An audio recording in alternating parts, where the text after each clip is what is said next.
Last question is a word problem. So the graph of function x squared plus 3y squared plus xy equals 25 is shown above.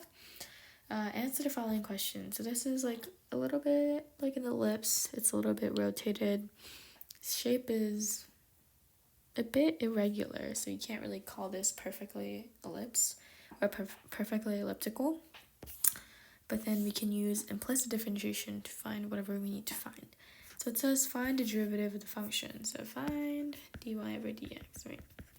So 2x, right, plus 6y dy over dx, okay, equals, plus y plus x dy over dx, right? Okay, and then that's equal to 0. So 6y plus x, plus x dy dx is equal to negative y minus 2x, right? So dy over dx is equal to negative y negative 2x all over 6y plus x. This is our dy over dx, and find the equation of the line tangent to the curve at 5, 0. So dy over dx at 5, 0 would be negative y 0, and then negative 2 times 5, negative 10 all over 0 plus 5. That's negative 2. So our slope at 5, 0 is going to be negative 2, right? Okay. And then we're going to do point slope form for finding our tangent line. So y minus y1 equals m, which is the slope, times x minus x1, right? In this case, we know everything, right? y1, m, x1. So y minus 0 equals negative 2, x minus 5. Basically, we got y equals negative 2x minus 5 as our equation. I'm thinking that this is like y equals negative 2x plus 10. So this is probably going to be like up here. Like, it's probably going to be like that, right? It's going to be like this, right? There is going to be an y-intercept right here, which is going to be at like 0, 10, right? That's what it says. Yep, it's going to be at like 0, 10. Okay, and then it's going to have a negative 2 slope. And then it's going to kind of intersect the graph at this punch.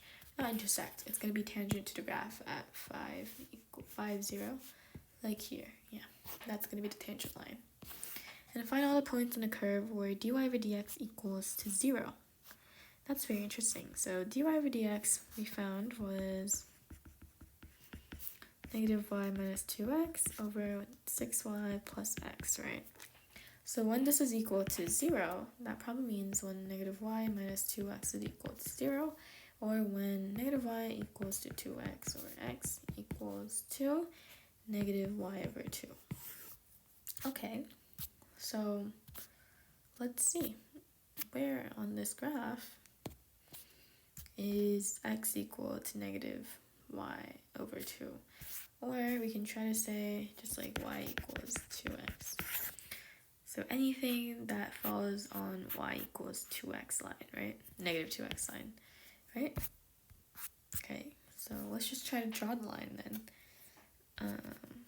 Negative 2x, so I should start at the origin.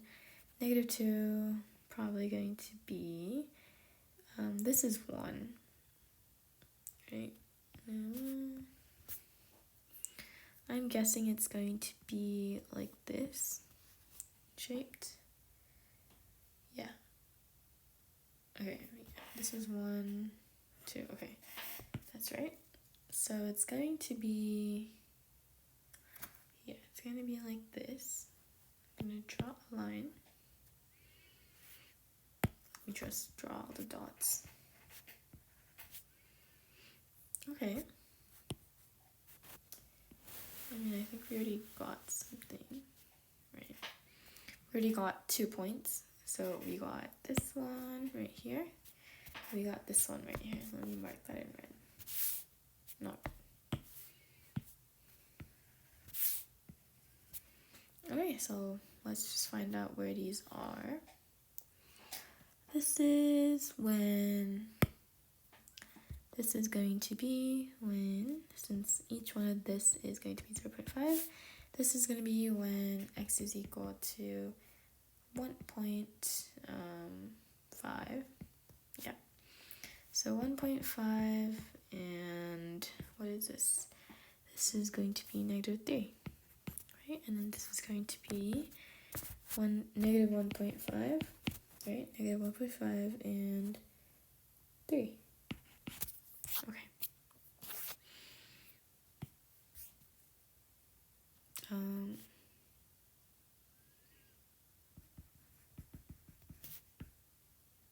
It's 0. Point negative 1.5, 3, and 1.5 and -3.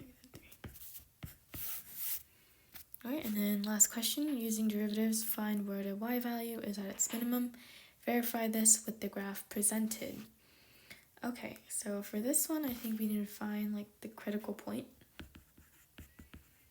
We have to find relative extremas. -y minus 2x, 6y plus x equals 0.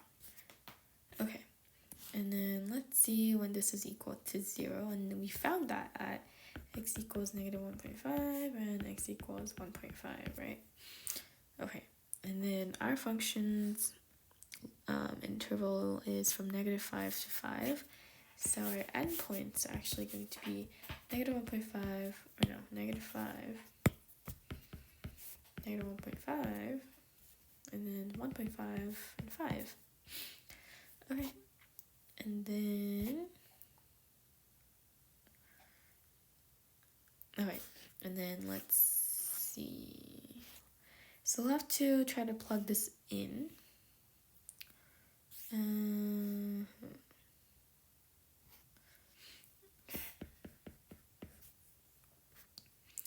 Instead of like plugging this in, I would say that